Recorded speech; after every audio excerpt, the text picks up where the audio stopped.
कोविड-19 corona virus disease 2019 में pandemic था। अब it is caused by SARS-CoV-2।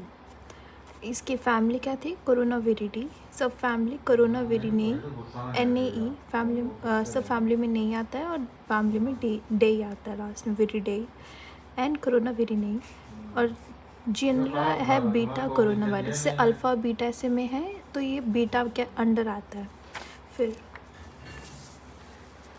Other corona viruses which have caused epidemics, मतलब starting कहाँ से हुई थी? सबसे पहले आया था SARS-CoV और वो भी चाइना में आया था 2003 में।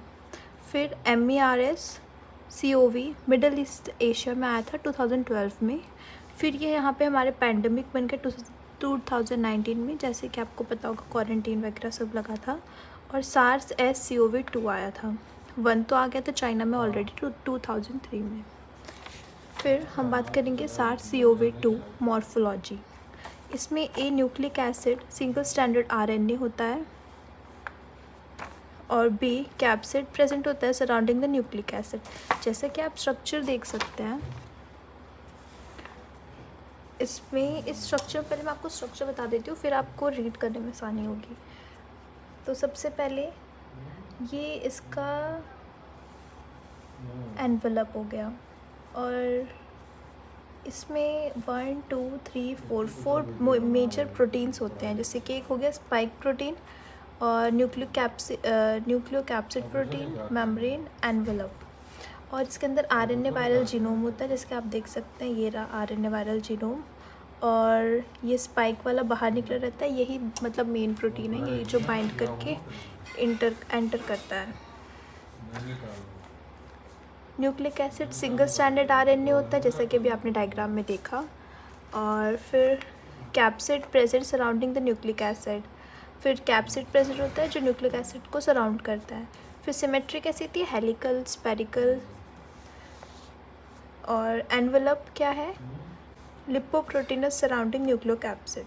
Lipid part derived from host cell membrane and protein part is for virus coded. तो जो लिपिड पार्ट बनता है तो वो होस्ट जो होता है जिसके एंटर करता है उसकी सेल मेम्ब्रेन से बनता है, और जो प्रोटीन पार्ट होता है वो वायरस का खुद का कोडेड होता है।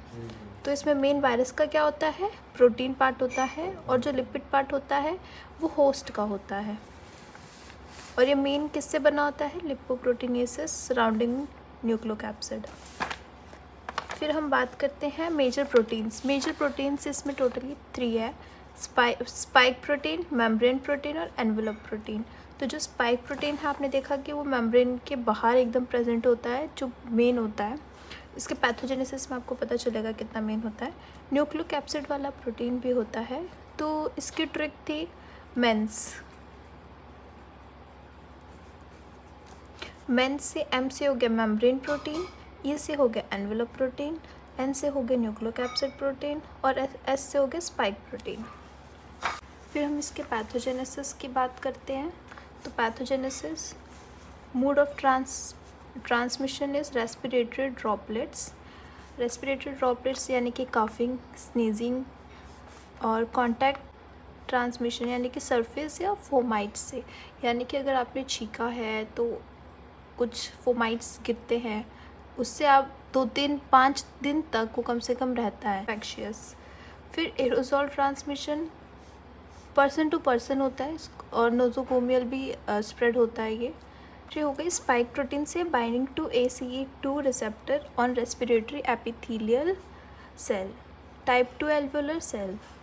तो सबसे पहले जो स्पाइक प्रोटीन है इस पे ये जाके बाइंड करता है ACE2 पे,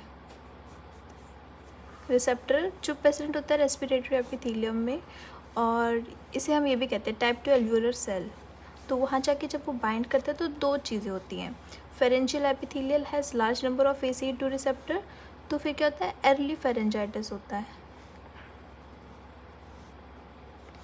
और अगर type 2 alveolar cell produce surfactant, so surfactant synthesis decreases, क्योंकि देखो टाइप 2 एल्वुलर सेल प्रोड्यूस करता है सरफेक्टेंट, वो वहाँ जाके ACE रिसेप्टर पे बाइंड कर जाएगा स्पाइक प्रोटीन, तो वहाँ का जो सरफेक्टेंट है उसकी सिंथेसिस कम हो जाएगी। तो alveoli tends to collapse to prevent this. Inspiration become hyper active. तो एल्वियोलाई क्या करता है, कोलैप्स हो जाता है।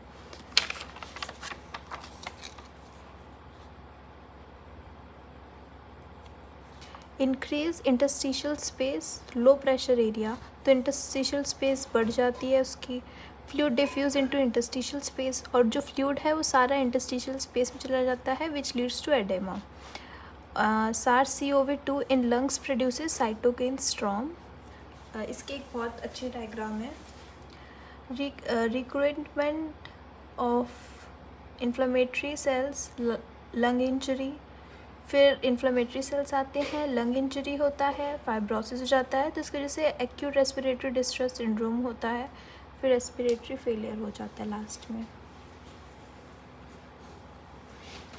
तो मेनली पैथोजेनेसिस क्या थी, वो दो जगह पे मतलब स्पाइक प्रोटीन बाइंड करता जाके ACE2 रिसेप्टर में जो एपिथेलियल सेल में प्रेजेंट होता है, वो pharyngeal epithelium cell has large number of ACE2, तो वहाँ जाके बाइंड करेगा तो उसको अर्ली फेरेंजाइटिस हो जाएगा।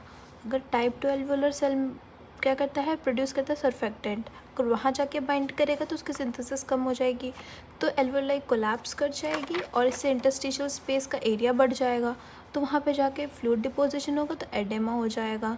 एडेमा होने की वजह से वहाँ पे साइटोकाइंस आएंगे और साइटोकाइन स्ट्रॉम आएगा क्योंकि हाइपर एक्टिव हो गया है, जैसे कि आप यहाँ देख सकते हैं।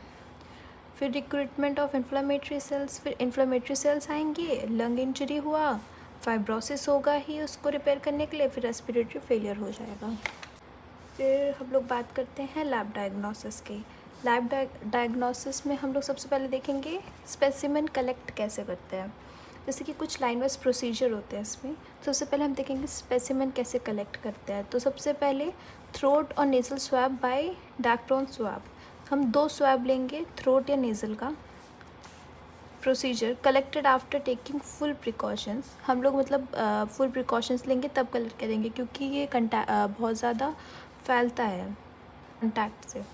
Wearing PPE kit, gloves, face shield and mask etcetera.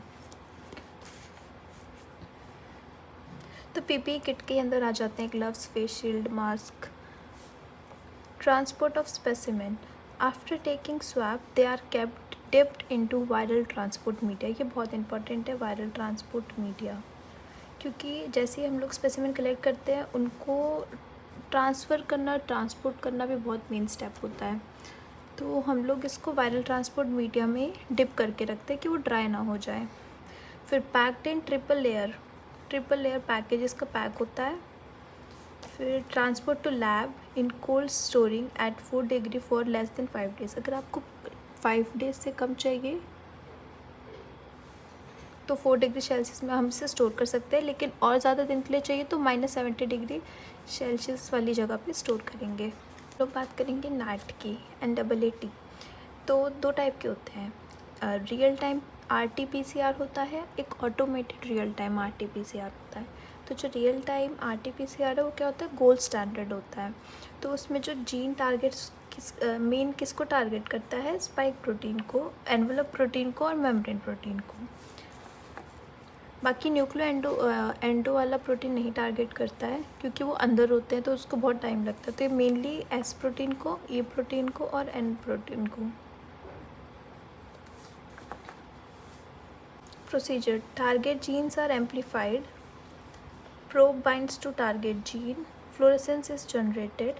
मतलब सबसे पहले टारगेट जीन्स आर एम्पलीफाइड, जो भी टारगेट जीन है उसको हम एम्पलीफाई करेंगे, और probe bind to the target gene. अब जो प्रोब है वो जाके बाइंड कर जाएगा वो हमारी टारगेट जीन में जिसको हमने एम्पलीफाई किया है। फिर फ्लोरेसेंस इज जनरेटेड, फिर फ्लोरेसेंस हमें दिखेगा कि अलग से कोई लाइट जनरेट हो रही है। The point of cycle eight which the fluorescence is generated is called cycle threshold of run.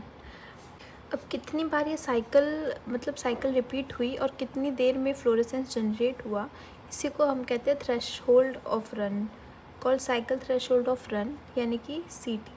तो sample is considered positive if it is less than 40 cycles. अगर लेस देन 40 साइकिल्स से पहले ही fluorescence हमें देखने को मिल गया, यानी कि उसमें S जीन प्रेजेंट है, E जीन प्रेजेंट है या M जीन प्रेजेंट है। मेनली हम S जीन को ही टारगेट करते हैं क्योंकि एनवेलप प्रोटीन है automated real time RT-PCR। Available as Truenat and C B NAAT. ये बहुत ज़्यादा इम्पॉर्टेंट होता है, Truenat and C B NAAT. Tuberculosis पे बहुत ज़्यादा इम्पॉर्टेंट है ये। तो जैसे कि हम सी बी नैट की पहले बात करेंगे, इसमें टारगेट जीन क्या है हमारा, ए जीन है और N2 जीन है। तो ए जीन किस लिए यूज़ होता है, screening gene for B coronavirus, for beta coronavirus. ये क्या है, स्क्रीनिंग जीन होता है, capital E. Envelope gene. N2 gene confirmatory for SARS-CoV-2। ये कन्फर्मेटरी होता है फॉर SARS-CoV-2 के लिए, N2 जीन।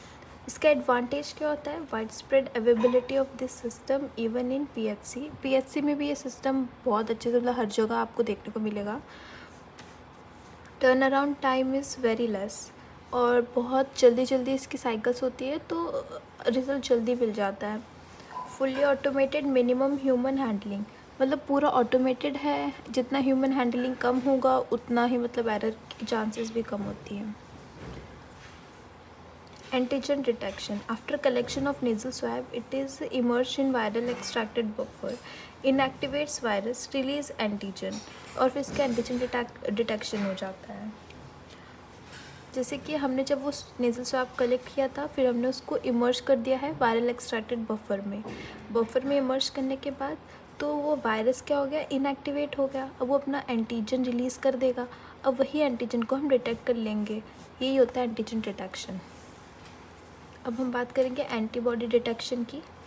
सबसे पहला हमारा था स्पेसिमेन कलेक्शन, दूसरा था ट्रांसपोर्ट ऑफ स्पेसिमेन, तीसरा था नैट, एंड चौथा था एंटीजन डिटेक्शन। अब हम पढ़ेंगे एंटीबॉडी डिटेक्शन।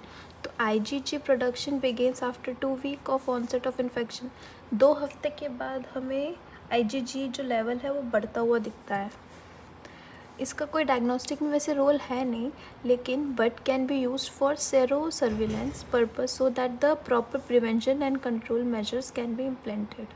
तो मतलब इसका कोई मेन खास रोल है नहीं। फिर बात करेंगे हम sequencing, helps in detecting mutations. Sequencing यानी मतलब जो भी म्यूटेशन हुई है ये डिटेक्ट करने में मदद करता है। फिर viral culture, not recommended for diagnostic purpose, useful for research purposes only. तो रिसर्च करते हैं तभी हम वायरल का कल्चर करते हैं, ऐसे हम कल्चर इसका मीडिया होता भी नहीं है वायरस का मेनली। तो हम लोग को इसके लिए मतलब लाइव रैट वगैरह। बात करेंगे वैक्सीन्स की। ए, इनएक्टिवेटेड वायरस बेस्ड, और वायरल वेक्टर बेस्ड और RNA बेस्ड, 3 चीज़ों पे बेस्ड इसकी वैक्सीन्स हैं। तो जो इनएक्टिव वायरस बेस्ड है तो उसका नाम है कोवैक्सिन, और इसको भारत बायोटेक ने बनाया था।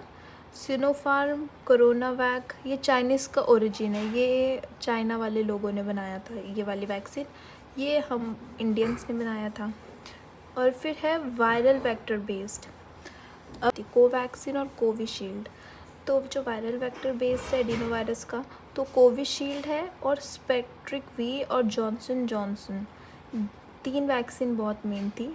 तो ये कोविशील्ड तो हमारी पुणे में बनी थी, और ऑक्सफोर्ड में बनी थी, ऑक्सफोर्ड में एस्ट्राजेनिया। फिर RNA बेस्ड में Pfizer और मॉडर्ना, ये बायो एनटेक ने बनाई थी। बाकी ये है।